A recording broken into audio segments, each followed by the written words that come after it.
4 de Atos. Capítulo 4 de Atos. Para aqueles que estão iniciando hoje, ouvindo o sermão, nós estamos pregando por todo o livro de Atos. E faremos isso até o final, se Jesus não voltar até lá. Se Jesus também não me levar até lá. Se levar, o próximo pode ser que ele queira continuar em Atos. Afinal de contas, Atos fala do mover do Espírito Santo na vida da igreja. Atos fala do mover do Espírito Santo nas nossas vidas.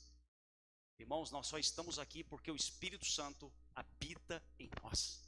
Você pode até dizer para mim, não pastor, eu decidi vir hoje à igreja. Eu até não estava querendo vir, sabe?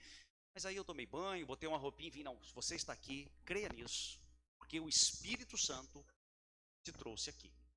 É assim que Deus trabalha. Né? Os 4 primeiros versículos.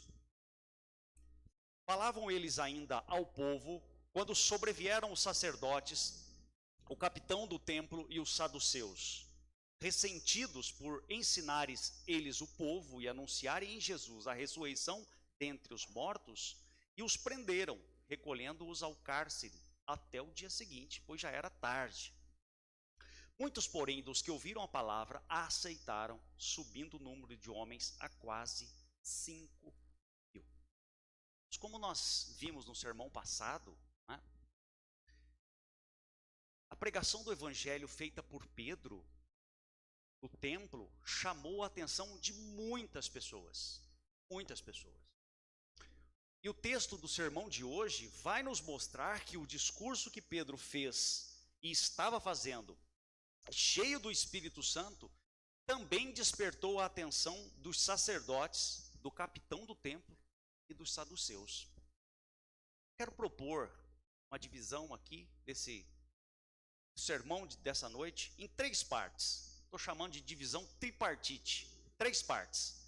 A primeira parte, nós vamos chamar de o discurso que provoca os oficiais religiosos. A segunda parte, nós vamos chamar a drástica medida contra os apóstolos, a prisão e o cerceamento da liberdade. E a terceira parte, nós vamos chamar de a conversão de almas.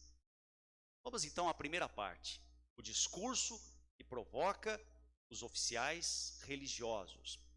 O texto vai dizer no versículo 1 do capítulo 4 do livro de Atos, que eles falavam ainda quando sobrevieram os sacerdotes e o capitão do templo e os saduceus. O texto, irmãos, nos informa aqui que eles ainda estavam falando, eles ainda estavam discursando, eles ainda estavam pregando, anunciando o evangelho, pregando as boas novas, mostrando àquele povo que eles eram acusados do pecado que eles tinham praticado, do grave erro que eles tinham cometido.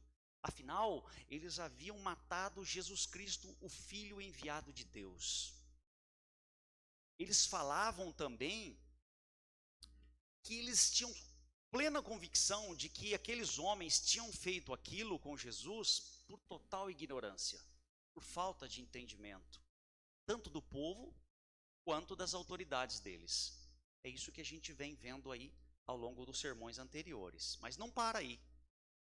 Eles conclamavam o povo para que se arrependessem dos erros que haviam cometido, do grave pecado que tinham consumado, e se convertessem, a fim de que os pecados deles fossem cancelados. E então eles pudessem receber refrigério para a alma abatida, conturbada deles. Então o texto vai nos dizer que os sacerdotes, o capitão do templo, esse capitão do templo aqui, meus irmãos, é uma espécie de polícia legislativa, né? Como nós temos no Congresso Nacional hoje. É uma polícia que servia somente ao templo, né? E aqui é o chefe da polícia, né? No Brasil hoje nós temos o chefe, né, o delegado da Polícia Federal. Então imaginem que é um templo muito grande e tem uma polícia específica do templo para manter a ordem. Então esse capitão do templo é o chefe dessa polícia eclesiástica, né, vamos dizer assim. Então vejam quem estavam lá. Vejam quem era, a que classe de homens, né, aqueles maiorais estavam arregimentados. Primeiros eram os sacerdotes. eram doutores na lei, eram homens que conheciam a lei. Depois era o capitão do templo, o homem responsável pela segurança, né, pela polícia do templo. E os saduceus. Os saduceus, meus irmãos, aqui merece um parênteses para a gente entender um pouco melhor o que são esses saduceus. Os saduceus, na verdade, é uma seita, ou uma espécie de um partido político, né? Falo partido político porque eles eram judeus, mas eles tinham uma relação muito próxima por interesse com os romanos, com o Império Romano. Eu diria que era como se fosse uma aristocracia religiosa, né? Eram membros da alta sociedade. Eles eram muito bem posicionados, tanto econômico, quanto social, quanto politicamente. E eles se tornaram ferrenhos perseguidores de Cristo quando eles foram expulsos por Jesus lá no templo, quando eles estavam mercadejando as pombas, os animais para o sacrifício. Todos conhecem esse texto, quando Jesus, né, pega uma espécie de chicote e sai batendo nas mesas e derrubando mesas, e saiam daqui covil de ladrões, salteadores. Jesus estava falando com essa classe aqui. E eles viam em tudo uma oportunidade de lucrar. Então o templo também era um local bom para lucrar. Afinal de contas, os judeus precisavam prestar sacrifício, então eles vendiam, né? Esses homens, irmãos, além disso, né, aqui o texto vai dizer que os saduceus, por serem um partido, por serem uma seita, esses sacerdotes e esse capitão, muito provavelmente eram partidários dessa seita. Eles faziam parte dessa seita. Mas tem mais um porém. Os saduceus, caracteristicamente, não reconhecia a ressurreição de Jesus. Para eles, Jesus não tinha ressuscitado. Afinal de contas, se era uma classe de judeus que tinha feito uma aliança política, econômica e social com o Império Romano, junto com esse Império Romano haviam sacrificado Jesus, o enviado Filho de Deus, o Messias, o Salvador, acreditar na ressurreição seria dar um tiro no pé. Então, eles se mantinham completamente arredios, não é, a ressurreição. Esse verbo aqui, sobrevieram, ele dá né, no português ele não mostra para nós muito fortemente, mas no grego significa que eles foram repentinamente parados de falar. Os sacerdotes, os saduceus sobrevieram, ou seja, eles fizeram uma intervenção brusca. É como se eu estivesse falando aqui e entrasse ali uma comitiva de pessoas armadas e disse: cala a boca, parem de falar agora. E eles... E por que a gente pode afirmar que eles estavam assim? Porque o texto vai dizer no versículo 2, ressentidos. Esse ressentidos não é como diz, quando o filho pede uma coisa a gente não dá, ele fica ressentidinho, né?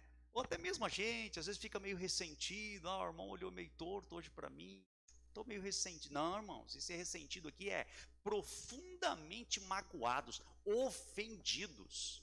Eles estavam muito bravos, irritados, por dois motivos. Olha para o texto do versículo 2. Por quê? Os apóstolos estavam ensinando o povo, Pedro e João, e estavam anunciando a ressurreição. Exatamente aquilo que eles eram contra.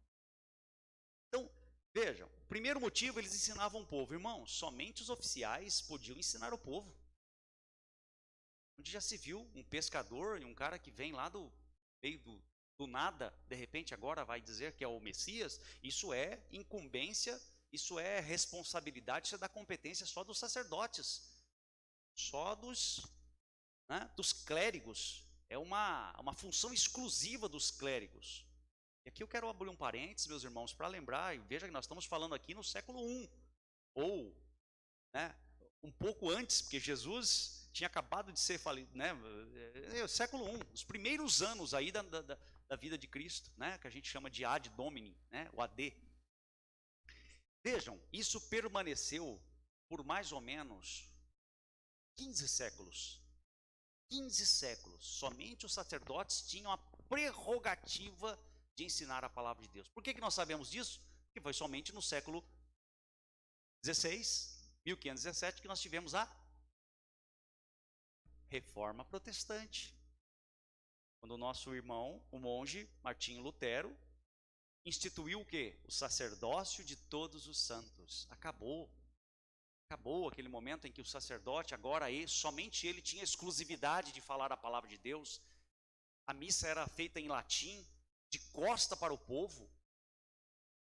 Hoje não, meus irmãos. Eu estou expondo a palavra de Deus aqui, a palavra de Deus está sendo projetada aqui, e você tem a palavra de Deus na sua mão. Qualquer coisa que eu disser que não estiver contida na palavra de Deus, você tem a obrigação, eu não vou dizer nem o direito não, viu? É a obrigação de interpelar. Assim que o sermão terminar, pastor, tem uma coisa que o senhor disse lá que não tá na Bíblia não.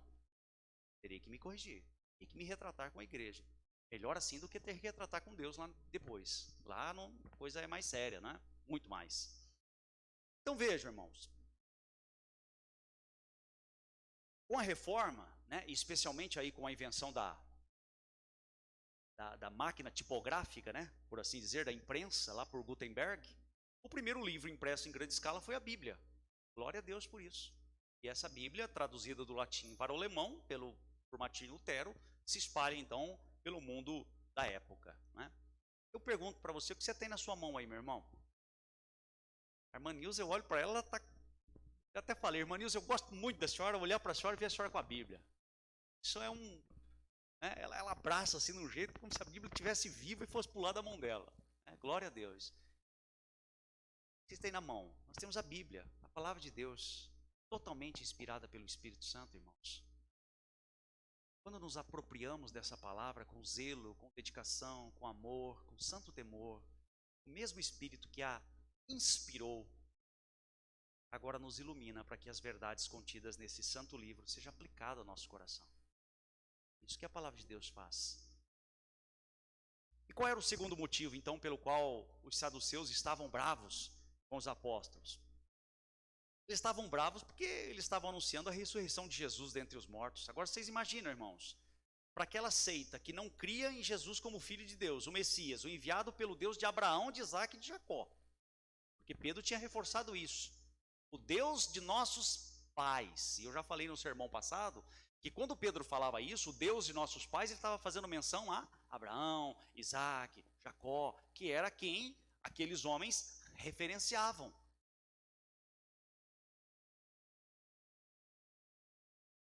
Além disso, irmãos, falar da ressurreição ali, imagina o quanto aqueles homens não ficavam temerosos, porque afinal de contas, eles eram responsáveis pela morte de Jesus. Agora, nós escolhemos um homicida, nós escolhemos um criminoso, nós escolhemos Barrabás e pedimos que fosse morto Jesus. Agora esse Jesus ressuscita, ele vai vir tirar satisfação comigo. Dá para imaginar o coração desses homens? É melhor fechar a boca desses apóstolos. Imagina, Jesus ressuscitou e o medo. Irmãos, aqui há, sem dúvida nenhuma, um excesso, uma tentativa daqueles maiorais religiosos de sustentarem o poder. Porque, afinal de contas, eles tinham o poder econômico, social, político e religioso. Eles detinham o que eles consideravam o quê? Toda a informação religiosa da época. Dominavam a Torá. Conheciam a lei de cabo a rabo. As pessoas iam a um templo para ouvir as homilias, os sermões. Dizer que Jesus ressuscitou, aí estremecia as bases de poder. Nós olhamos para a igreja do Senhor Jesus, agora, não, desde quando a igreja foi constituída aqui, ó. A igreja está sendo constituída e já há disputa de poder dentro da igreja. Não é assim no mundo que nós vivemos, irmãos? O que Jesus diz? Aquele que quiser ser o primeiro, seja o último. Aquele que quiser ser servido, seja aquele que serve. O reino de Deus, poder no reino de Deus é assim, ó. De cara para baixo, eu diria, é no avesso. Você quer poder? Vá servir. Não vai correr atrás de cargo, não, vai servir. A obra é do Senhor. A igreja é do Senhor. Nós temos dito isso, isso é muito sério. As ovelhas são do Senhor. Diz em João 21, último capítulo de João, quando Jesus dá aquela passeadinha, né? Depois da ceia ali com Pedro, fala: Pedro, tu me amas? Ah, eu te amo, Senhor. Mesmo Pedro que acabava de negar Jesus 3 vezes. Talvez seja por isso que Jesus perguntou 3 vezes para ele: eu te amo, Senhor. Então, apacenta as minhas ovelhas. Pedro, você me ama? Te amo, Senhor. Pastorei as minhas ovelhas. Pastorei as minhas ovelhas. Jesus falando. Terceira vez. Pedro, você me ama? Ah, Jesus, tu sabes que eu te amo? Tu sabes todas as coisas. Ah, apacenta as minhas ovelhas. Irmãos, só pode apacentar ovelhas que é do Senhor. E, no instante, renova a convicção de que Ele ama a Jesus mesmo. Isso é uma marca, meus irmãos, que vocês têm que prestarem atenção. Qualquer pastor que passar aqui, vocês não têm que olhar se o pastor está falando o que vocês querem ouvir. Se o pastor ama Jesus, se ele ama Jesus, ele vai pastorear o rebanho. E não é dele, o Senhor. Deus vai pedir contas na mão dele. Às vezes eu me pego vendo uns deslizes de alguns pastores que acham que é status, né? Misericórdia. Talvez não tenham entendido ainda, mas João 21 ajuda bem. 3 vezes, tu me amas? Me amas? Pedro, tu me amas? Mas voltando aqui, a segunda parte da divisão do nosso sermão é tomada agora então uma drástica medida. Era preciso calar a boca daqueles homens. Não dava para chegar ali e dizer assim: olha, é o seguinte, não dá para vocês pararem com essa conversa aí. Afinal de contas, irmão, nós temos visto desde o começo que Pedro e João estavam, os discípulos apóstolos estavam cheios do Espírito Santo. Eles não estavam assim: será, Pedro? Será, João? Ah, vamos falar, vamos começar a dizer que Jesus veio. Mas eles não entenderam. Dizer assim: Jesus veio, Filho de Deus veio, e vocês o mataram. Vamos pregar o Evangelho. Mas ele não está se importando com a ignorância de vocês, não. Se vocês hoje se arrependerem do que vocês fizeram, ele pode restaurar a vida de vocês. Eles estavam cheios do Espírito Santo. Eu vou dizer, meus irmãos, um homem e uma mulher cheio do Espírito Santo, ele é ousado. Ele não é bocudo, não. Ele é ousado. Ele é intrépido. A multidão toda está indo para um lado. Ele está indo para o outro. Ele não vai no efeito manada. Ele está olhando para a cruz. Ele está olhando para o Evangelho. Ele não é o tipo de pessoa que vai na onda. Ele não é popular. Ele não está preocupado em estar na crista da onda, com os modismos do momento. O coração dele está no Evangelho. O Espírito Santo pulsa o coração dele. Irmãos, você é convertido, salvo em Jesus, você tem o Espírito Santo. E eu já chamo a atenção nossa, e você pensa assim: eu estou fazendo o que o Espírito Santo quer que eu faça? O Espírito Santo aqui comissiona a igreja há mais de 2000 anos para que eles possam sair para o mundo e pregar o Evangelho a toda criatura, para que quem crer, for batizado, seja salvo. Essa é a missão da igreja. Igreja. Então, o versículo 3 vai dizer, vai relatar a prisão de Pedro e João. 3 diz assim: e os prenderam, recolhendo-os ao cárcere até o dia seguinte, pois já era tarde. O verbo prender aqui também, irmãos, dá uma olhada no grego, porque às vezes a tradução ela não mostra muito o peso que tem. Prender, o verbo aqui no grego é epibalo. Olha o que significa o verbo no grego epibalo. Eles escrevem esse verbo epibalo para mostrar, para descrever como é que as ondas do mar bravio é lançada com ímpeto contra um navio. Bate, joga o navio para lá. E a outra bate de cá, joga o navio para lá. Vocês já imaginaram que esse prenderam? É assim, gentileza, senhores, querem me acompanhar ou nos acompanhar até a delegacia? Não, não. Esse prendeiro aqui é entrar com aquele, né, com aquele barulho, com aquele exercício de poder, de autoridade, e dizer, cale a boca, e algema, e mão para trás, e lança no peito. Negócio assim terrível. Isso que o texto mostra. O verbo dá a entender que eles se lançaram sobre os apóstolos, capturando e os conduzindo violentamente como prisioneiros. Levaram eles sob custódia.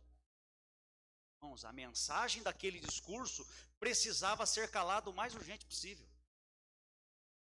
Até hoje o diabo, nosso adversário, inimigo da cruz, tenta nos calar, tenta impedir a igreja de avançar, ou não? Nós não sentimos isso? Como igreja, quando a gente sai daqui, nós continuamos sendo igreja. Tem dia que bate o desânimo, não tem semana que bate o desânimo. Fala, Deus, eu tenho orado, mas eu não sei o que acontece, as coisas não mudam. Parece que quanto mais eu oro, mais piora.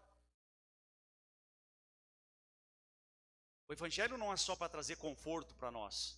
O Evangelho é para trazer salvação para nós, e traz salvação para nós. E mais do que isso, o Espírito Santo que agora habita em nós é aquele que nos impulsiona, nos impele a levarmos esse Evangelho àqueles que estão se perdendo. Maior é o que está em nós do que o que está no mundo. Maior é o que está em nós do que o que está no mundo. Não são as cadeias que vão nos calar. Não são projetos políticos anticristãos que vão nos calar. A igreja do Senhor prevalecerá e as portas do inferno não terão poder contra ela. Hoje esse discurso aqui é muito leve. Muito leve. Imagina se tivesse um oficial da polícia aí fora. Nós estivéssemos sob uma determinação do Supremo Tribunal Federal. Que não podemos falar sobre a Bíblia, porque a Bíblia é fundamentalista e leva as pessoas a tomarem atitudes fundamentalistas, extremistas. E aí? Como é que faz? Pegamos? Vamos preso? Cessado? Representação no Ministério Público? Vamos enfrentar um processo? Irmãos, se prepare. Nós vamos viver tempos difíceis. Nós precisamos glorificar a Deus, porque o Espírito Santo que habita em nós não nos deixará covardar. Olha, nós vamos ver aqui na terceira parte, e isso aqui está parecendo um pouco massa de pão, né? Você põe fermento, quanto mais você massa, né? Tem um nome aí, sovar, isso. Quanto mais você sova, mais ela cresce. Me parece que é isso que está acontecendo aqui. Por isso que a gente fala que sempre depois de uma tempestade vem a bonança. Cuidado se a sua vida está muito tranquila. Está tudo bem, sobrando, saúde para dar e vender. Irmãos, estou dizendo que isso não é bom, não, misericórdia. Né? Isso é bom, isso é bênção, mas eu preciso olhar. Senhor, será que está tudo bem mesmo? Porque, irmãos, eu quero dizer para você que o inimigo é capaz de lhe dar todas essas coisas para gerar um conforto em você e te afastar da igreja. Depois, na hora que ele vem, é uma só. Pá, você está no chão. Dizendo que a vida cristã também é uma vida de A vida cristã é de lutas. Nesse mundo tereis aflições, mas tende bom ânimo. Eu venci o mundo. Nós podemos dizer, irmãos, com toda certeza, que Pentecostes foi um divisor de água na vida da igreja. Pentecostes, a descida do Espírito Santo. Antes de receber o Espírito Santo, vejam bem isso. Antes de receber o Espírito Santo, eles permaneciam trancados com medo dos judeus. É ou não é? Quando Jesus apareceu e diz assim, né? Jesus apareceu naquele quarto todo fechadinho, os discípulos lá quietinho. Romano aí fora, ou tem um saduceu aí fora, de repente o mestre aparece no meio deles sem abrir nenhuma porta e diz, em paz seja convosco. Eles viviam trancafiados com medo. Agora, Olha o que o Pentecostes faz. Olha o que o Espírito Santo faz. Agora, cheios do Espírito Santo, eles estavam sendo levados presos, porque eles estavam botando a boca no trombone na praça pública, dizendo assim: arrependam-se. E eles estavam sendo presos porque agora não tinham mais medo. Eles tinham excesso de ousadia com a exposição do Evangelho. E o que acontece então? Quando a gente é ousado no Evangelho, o que acontece? Terceira parte: almas se convertem. Irmãos, eu não quero aqui dar um banho de água fria em ninguém, nem em mim mesmo. Mas a palavra de Deus não faz isso conosco, ela fortalece a nossa fé. Não pense que as pessoas virão para a igreja, conta da linda liturgia, dos lindos cânticos, da linda cor dos olhos do pregador. Não vão vir. Pode até vir porque você convidou, não tá errado convidar não, irmãos, pode vir. A Cleide está falando por causa da gravata. Pode convidar, mas irmãos, ninguém vai se converter se o Espírito Santo não romper as cadeias da morte, chamar essa pessoa para a vida.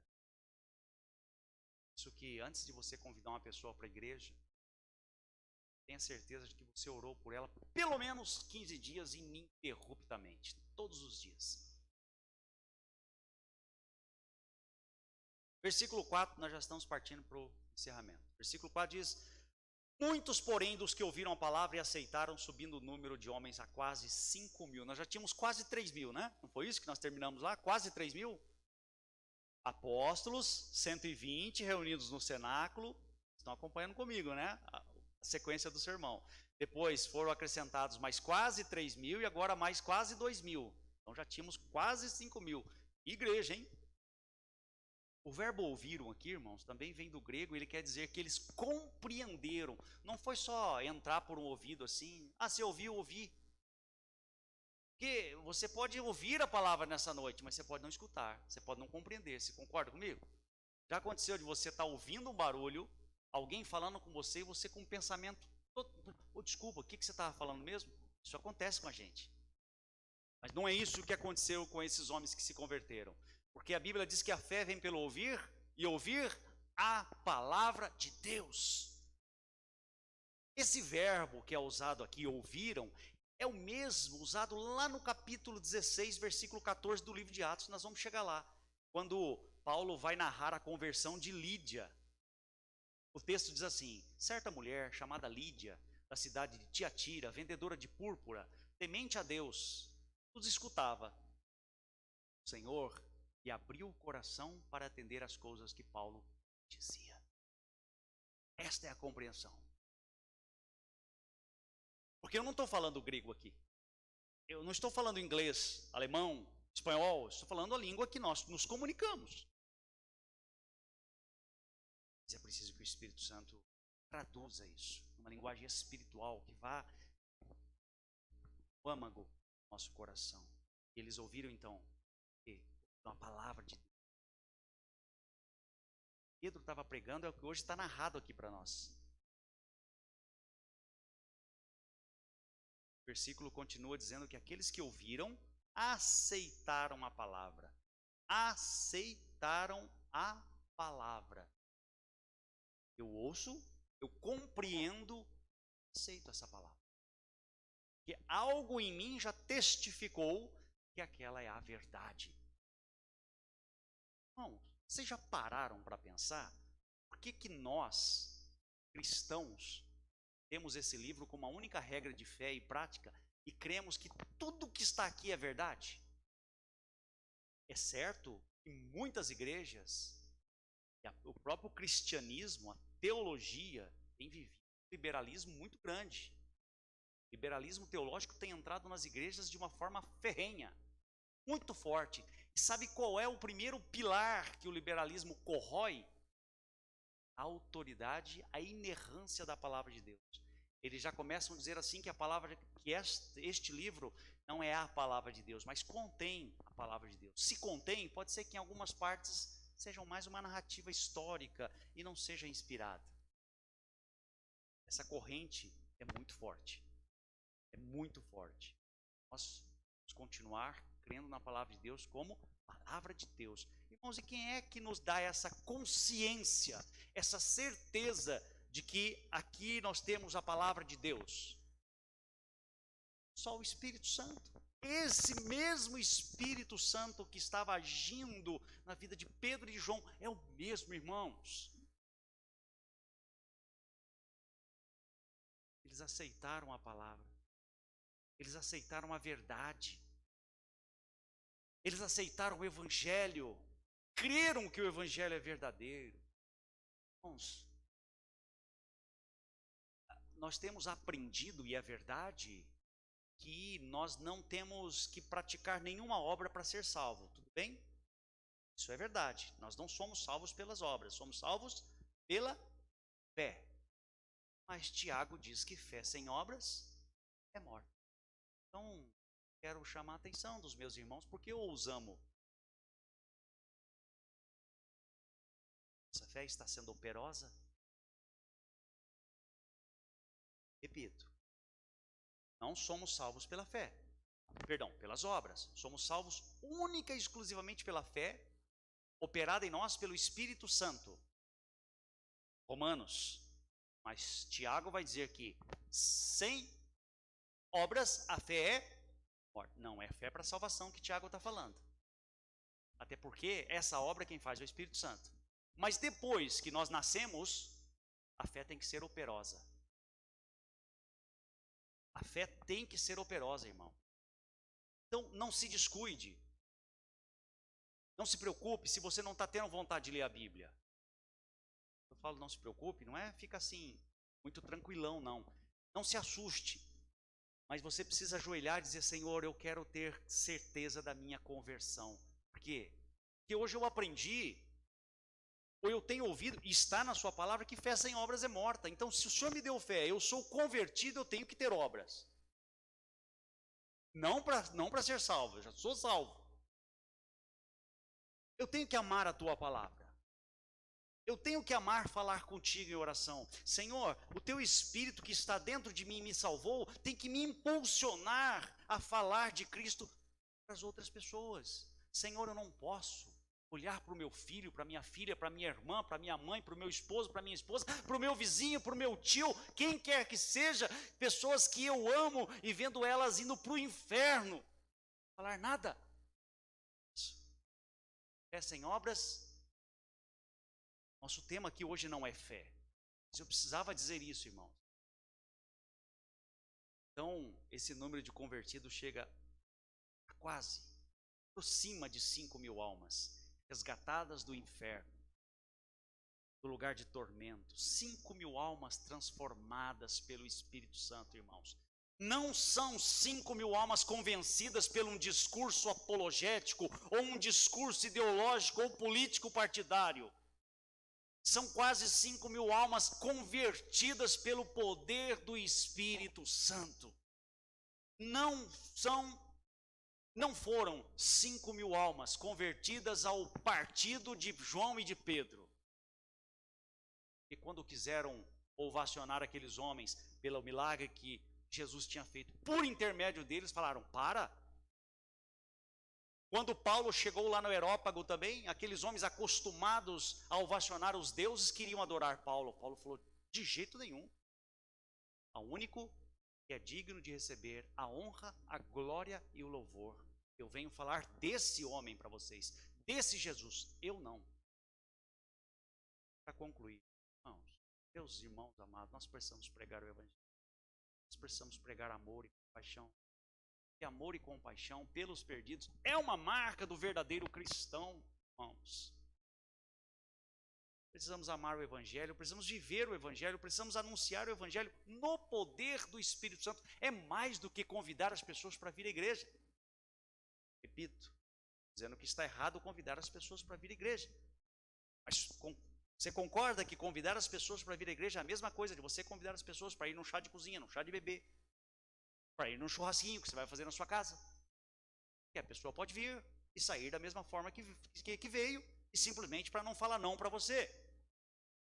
Por isso que é preciso convidar sim, mas amar essas pessoas como perdido. e clamar para que Deus alcance ela. E como fazer isso, meus irmãos?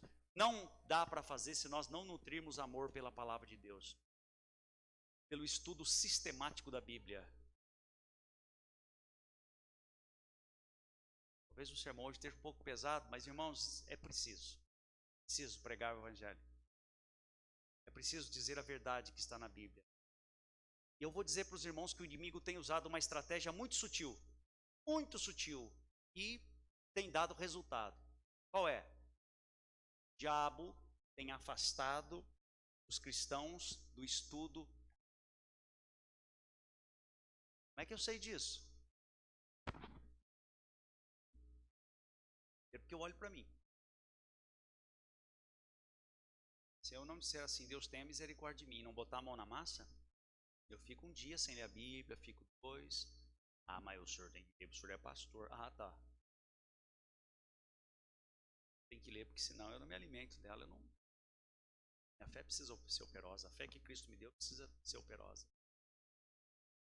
Olha o número, meus irmãos, de alunos nas escolas dominicais. O privilégio não é só nosso, não. Tem igrejas aí que já fechou a escola dominical, porque afinal de contas a escola dominical é um negócio que caiu de moda. E hoje é dia da escola dominical, se comemora hoje o dia da escola dominical, mas isso não é verdade. A escola bíblica dominical não caiu de moda. E eu tenho orado todos os dias para que essa mentira não seja plantada no coração de nenhum aqui nessa igreja, nessa congregação. Deus sabe o quanto tenho chorado diante dele. Elas amem a palavra de Deus. E se for necessário que elas amem através do meu exemplo, de amor pela palavra. Não o estudo pelo estudo. Porque o conhecimento, nós lemos hoje que Cristo decidiu salvar os loucos, os malucos. Então, se for assim, eu quero ser um louco. Bota lá no meu currículo. Loucura, maluquice, doideira, totalmente fora das suas faculdades mentais, mas que ama a mensagem da cruz. Pode colocar lá. Troco por qualquer coisa, qualquer título que tiver lá. Eu amo a mensagem da cruz. E até morrer, eu a vou proclamar.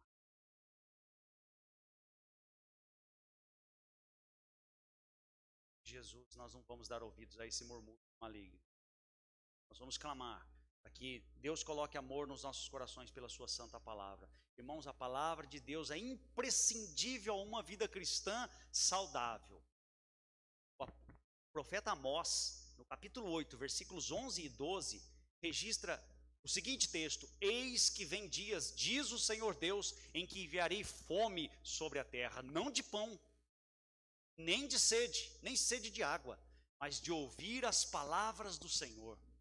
Andarão de mar a mar, de norte até o oriente, correrão por toda parte procurando a palavra do Senhor e não a acharão.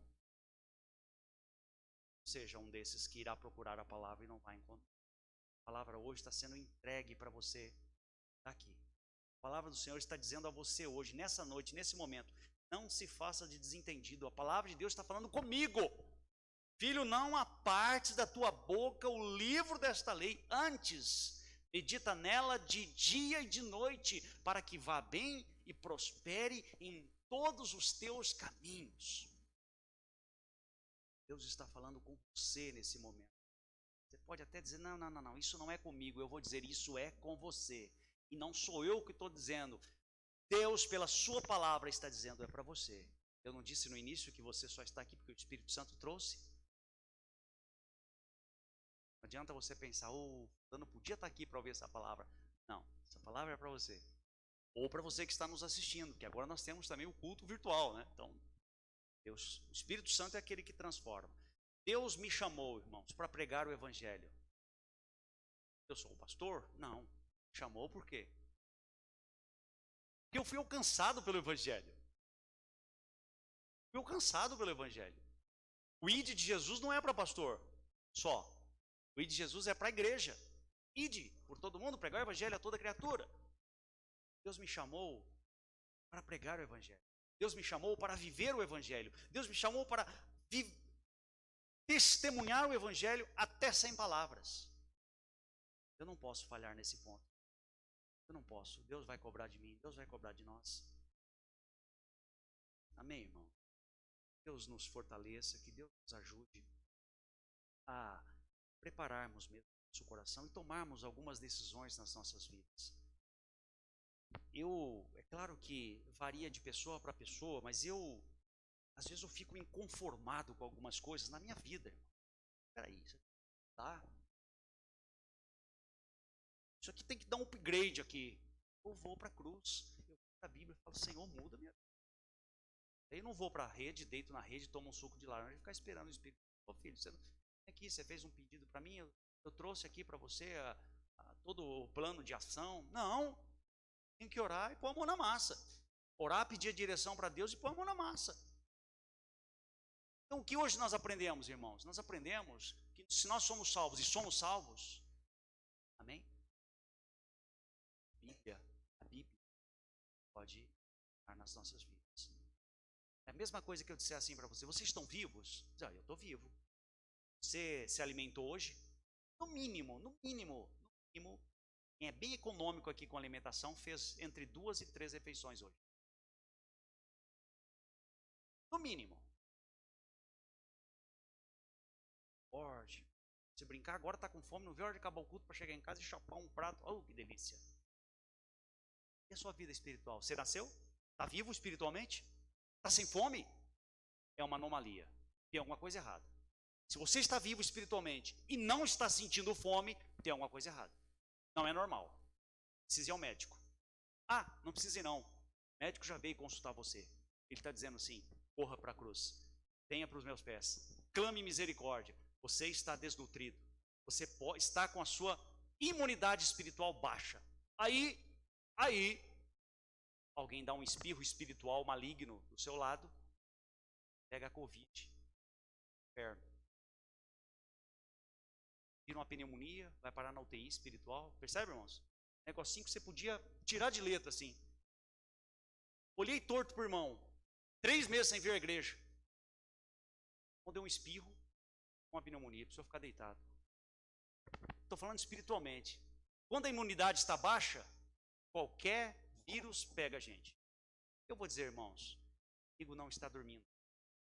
A Bíblia nos orienta e nos esclarece e nos desperta. O diabo, adversário de vocês, anda ao redor, buscando a quem possa tragar. É isso mesmo. Mas Cristo diz: eu vim para dar vida e vida com abundância. Essa palavra parece ser uma palavra para não convertidos, né?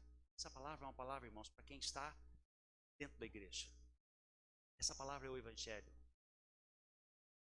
O Espírito Santo nos direcionou a pregarmos atos que Deus quer falar conosco como igreja. Deus abençoe cada um. Incline sua cabeça. Senhor Deus, obrigado pela tua bondade conosco. Obrigado por nos alimentar com a tua palavra. O Senhor sabe o quanto eu tenho amado a tua palavra e o quanto eu ainda preciso amar, o quão distante eu estou do quanto o Senhor quer que eu ame a tua palavra. Mas eu preciso que o Senhor coloque amor na tua palavra, pela tua palavra no meu coração. Porque a minha natureza caída ainda milita contra o meu espírito.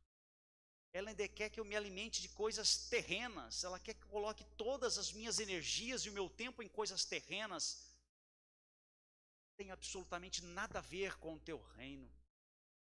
Mas, Pai, o Senhor me deu uma nova vida. Eu sou teu filho. E a vida de Cristo precisa exalar como um bom perfume de Cristo. Esse cheiro precisa sair dos poros espirituais da minha epiderme e precisa contagiar aqueles que estão ao meu lado. Pai, nos ajude. Pelas nossas forças nós não vamos prosseguir, nós não conseguiremos, mas o Senhor é conosco. O Senhor é fiel. Eu oro por cada um dos irmãos que está aqui, pelas suas famílias, pela sua casa, pelo seu trabalho, pelos seus negócios. Eu oro também, meu Deus, por aquelas situações que têm trazido tristeza, pesar.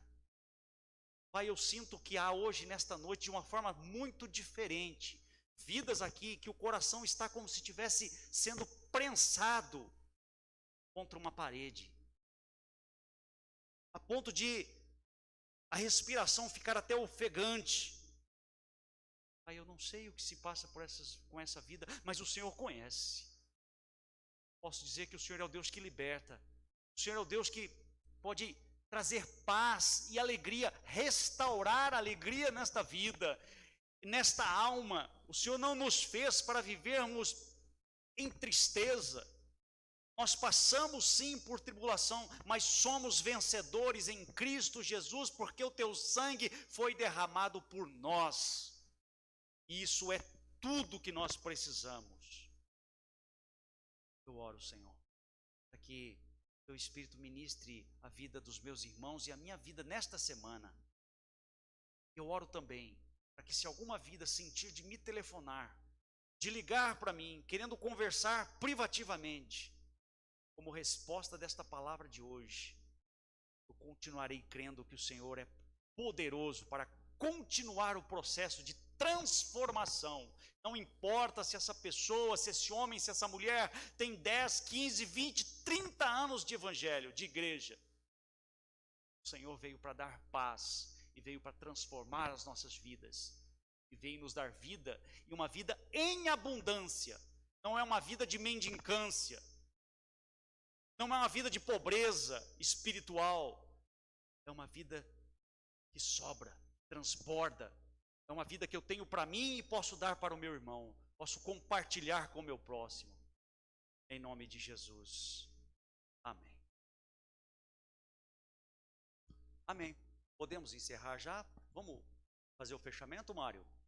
Vamos cantar a bênção tríplice? A gente vai acostumando, é gostoso despedir os irmãos com a bênção tríplice. Irmãos, que cada um tenha uma semana de bênção na sua vida. Não deixe de orar, ler a palavra. Jovem, sábado, 3h30 na praça. Bom, domingo de manhã, escola bíblica dominical. Se você não fez a sua inscrição, sua matrícula, procure a irmã Nina, nossa secretária. Faça a matrícula com ela, o material está muito bom. Quem veio hoje, por favor, se gostou da aula, faça propaganda diante de Deus, para que a gente aprenda. Nós vamos aprender muito, muito mesmo.